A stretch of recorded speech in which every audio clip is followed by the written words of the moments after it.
Добрый день, дорогие друзья. Я Сергей Костерин. Приветствую вас на своем канале. О чем, собственно говоря, сегодня я бы хотел поговорить с вами.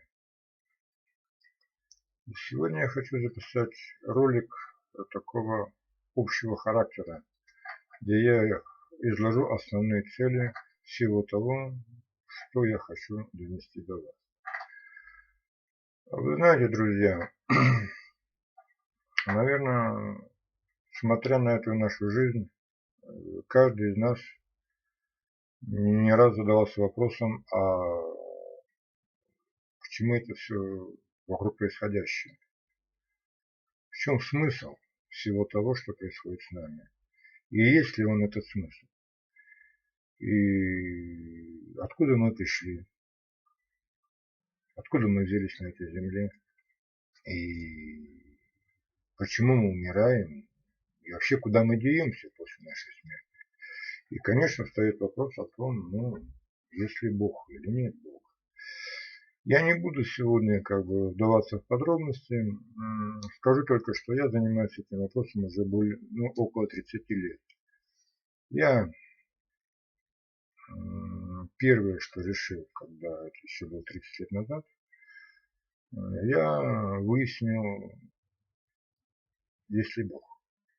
Почему? Потому что считаю это узловой вопрос вообще всего. Если есть Бог, то значит он есть, а если нет, то нет. Вы скажете, это же очень сложный вопрос.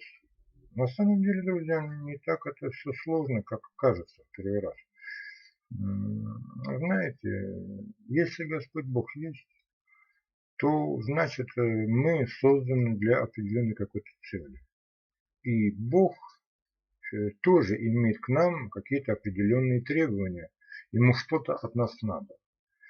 И если от нас ему что-то надо, то тогда, друзья, сами понимаете, что он не может все время молчать и, как говорится, он все равно должен каким-то образом рано или поздно выходить с нами на контакт. И поэтому 30 лет назад я чисто логически рассудив принял решение, что Бог, если он есть, то он должен быть контактен. И я решил, что я обращусь к Богу напрямую, и я так и поступил. Значит, я обратился к Богу с такой вот речью, я сказал: дорогой Господь, я, честно сказать, не верю в то, что ты существуешь, потому что нет у меня каких-то доказательств. Конечно, глядя на эту жизнь, есть определенные такие предположения, что все-таки не могло это все само собой зародиться. Но таких вот прямых доказательств существования Бога нет. Но я, тем не менее, обращаюсь к Тебе, Господь, и прошу Тебя ответить мне.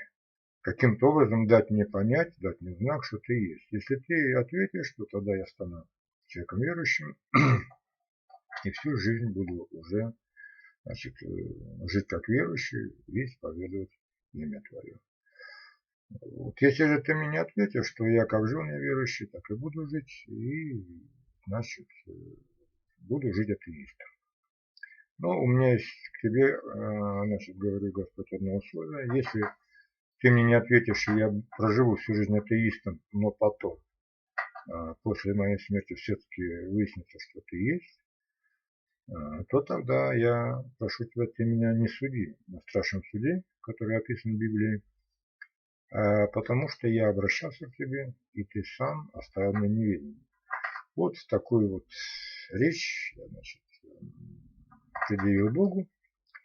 И я, значит, где-то около месяца, наверное, так усиленно, каждодневно, значит, бомбил небеса, стучался в Божьи двери.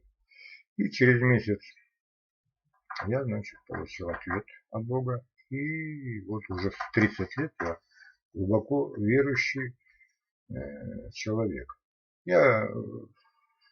Будут у меня отдельные ролики, где я более подробно расскажу об этом.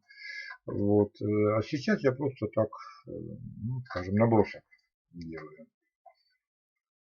После того, как я стал верующим человеком, у меня, естественно, к Богу появилось очень много вопросов. Именно, собственно говоря, почему Бог прячется? Почему наши взаимоотношения с Богом, мягко говоря, какие-то не совсем нормальные, так скажем, мягко говоря. Потому что я говорю: Господи, а почему ты скрываешься от людей? Почему ты прячешься?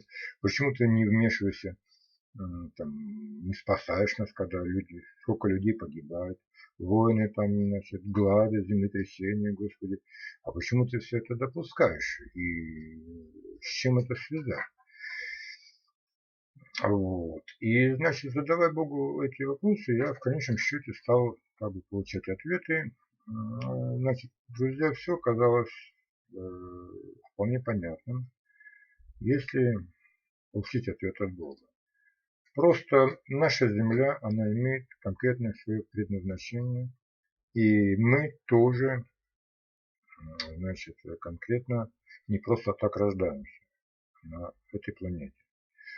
И все эта история началась очень и очень давно, скажем, много миллиардов лет еще до нас, когда еще не было ни Земли, ни Солнца, ни этой Вселенной. Значит, в другом мире, ну, мы его называем, так скажем, на небесах, да, там произошла война. Да. Значит, получилось так, что когда Бог Отец ввел своего Сына Первородного Иисуса Христа во Вселенную, то Он объявил его царем. И сказал: да поклонятся тебе, значит, все ангелы, ну, все небожители, значит, Вселенной.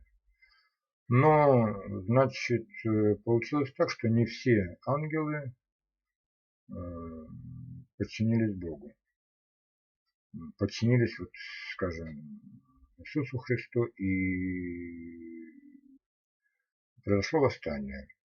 Возглавил восстание безызвестный уже всем нам архангел Люцифер, который, значит, объединил вокруг себя треть ангелов. Это громаднейшее количество, скажем, я не знаю, у нас нет какой-то цифры назвать, потому что это миллиарды, может, еще больше там, скажем, большее количество ангелов. И они воспротивились вот воле Всевышнего. Люцифер и восставшие объявили Бога Отца узурпатором. Они объявили, что Бог Отец – это диктатор, который поработил, значит, ангелов, лишил их своей воли, не дает, значит, жить так, как они хотят, и вот, значит, решает все вопросы. И, короче, они затребовали свободы. Они захотели свободы и выдвинули три основных условия. Они, значит, захотели, первое – это отделение, потребовали отделить их. Второе, они потребовали, чтобы Бог больше не вмешивался в свою жизнь. И третье, они, вытекающие отсюда, захотели жить самостоятельно. Никакие уговоры, никакие способы примирения, к сожалению, ни к чему не привели. Конфликт зашел очень далеко. Представьте себе, треть населения, значит, того мира отказались подчиняться Богу, Богу Отцу. Конфликт разросся, скажем, уже в войну. Возник вопрос, что делать. И вот тогда было принято решение о создании Земли, которая отчасти выполнила условия, поставленные восставшими. Был сотворен этот мир, так называемый плотный мир, да, мы называем физический мир. Его не было раньше, это все сотворено. Вот. И, значит, была сотворена Земля, и Землю, значит, заселили там, растения, животные. И потом, значит, был создан очень сложный такой механизм, это человек. Значит, назначение человека – это, скажем, в нем помещается при рождении ангел. Мы все ангелы на самом деле. Вот, и проживаем жизнь в этом теле для того, чтобы, значит, пройдя всю эту непростую жизнь, Бог хочет, чтобы мы переменили свое мнение и вернулись обратно. Вот. То есть я вот вам сказал вкратце основное назначение Земли. Все мы, друзья. То есть 99,9 это восставшие ангелы на Бога. И маленький-маленький там процент это те, которые приходят на Землю. Они не восставшие, они Божьи, как говорится. Но это уже пророки, проповедники, скажем, которые уже мирового, скажем, уровня, которым дано это, и они, значит, несут правду и истину в этот мир. В следующих роликах я уже буду более подробно рассказывать о том, что, как это все происходило, и буду уже на каждом моменте остановиться отдельно. А на сегодня все, до свидания.